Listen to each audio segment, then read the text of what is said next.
Hey everybody, how you all doing? It's Leisha, Lady Like Leash. Thank you again for jumping onto my YouTube page. And if you don't mind, share it with somebody. And if you don't subscribe, click the button. Might be worth it. Um, yeah, I always like to come with my snippets, my little nuggets. And I've got a couple, but I'm going to keep this one brief. And just say the following. People who are very capable are using the active part of their brain, which means that they don't really do reliant on other people. They don't needy of other people's help. They go away, they learn, they update their skills, they become good, they master their craft, and they're always willing to learn, grow, and develop and be mentored. But it doesn't mean that they're going to lean on anybody else to get to where they are. I realised that we're actually suffering with something called crabs in a barrel, where we're quite happy to climb over each other to get to where we're going, but not always willing to work together. Now, more is to be achieved together as a team as it would be as an individual, or thinking that believing in self and just doing for self is actually helping somebody. There's again a lot of people out there that are helping others, supporting others, building dreams, smashing goals, and doing really well in regards to whatever it is they choose to do, whether that be work or self-employment or raising their family, for example, because some people are, that's all they want to do and that's what they're really good at, so more power to them. So the reason for that I've jumped on here basically is to sort of have a quick chat. Like I said, that was like a brief introduction per se into regards to where it is that I'm going.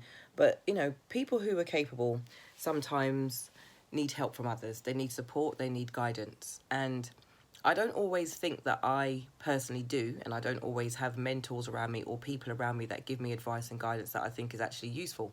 But occasionally you meet people in life, or you come into contact with people because you may not have actually met them face to face. So whether it would be via YouTube or social media or Instagram or Twitter or LinkedIn or any of the other socials that we all use. Even Snapchat can be actually quite useful sometimes. You get sometimes some really good advice, some great help, somebody speaking from a very selfless perspective, but they're actually sharing their experiences with you in regards to how about they go about dealing with that problem or that situation. So what I've realized is that sometimes being angry or being frustrated or venting is actually really bad for business, regardless of what business you're in, whether that be in employment. Like I said, if you go into work angry, your colleagues and people around you pick up on that energy. Maybe your day's not going as smooth.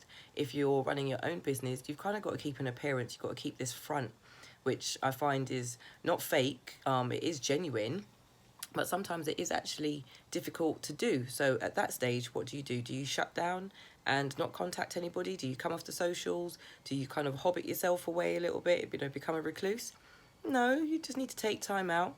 And sometimes people with the right energy actually reach out to you and they come and find you and they help you rebuild. I always say to people, you can't pour from an empty cup.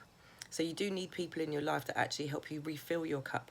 And that's the beauty of being on a team. That's the beauty of working with people who you choose to work with. So that's why I got into my little business, is because I wanted to choose the people around me. When you're an employee, you go in to blend into a team, to actually fit into a team, unless you're a team builder or an employee yourself.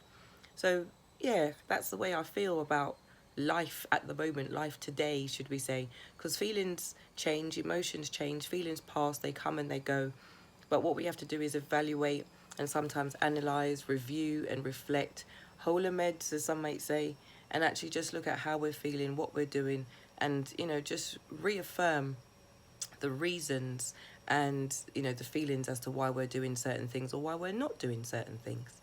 So yeah, thank you for watching.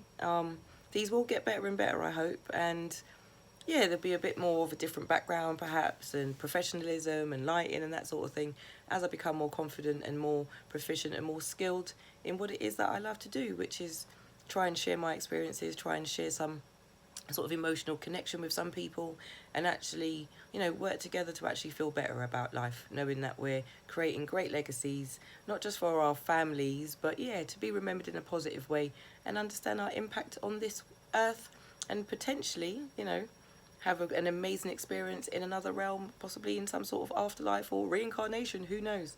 So do good today, because tomorrow is not guaranteed. But if we do get an opportunity and we're blessed to see it, we get the chance to actually be even better than we are today, and even better than yesterday. So one love, take care.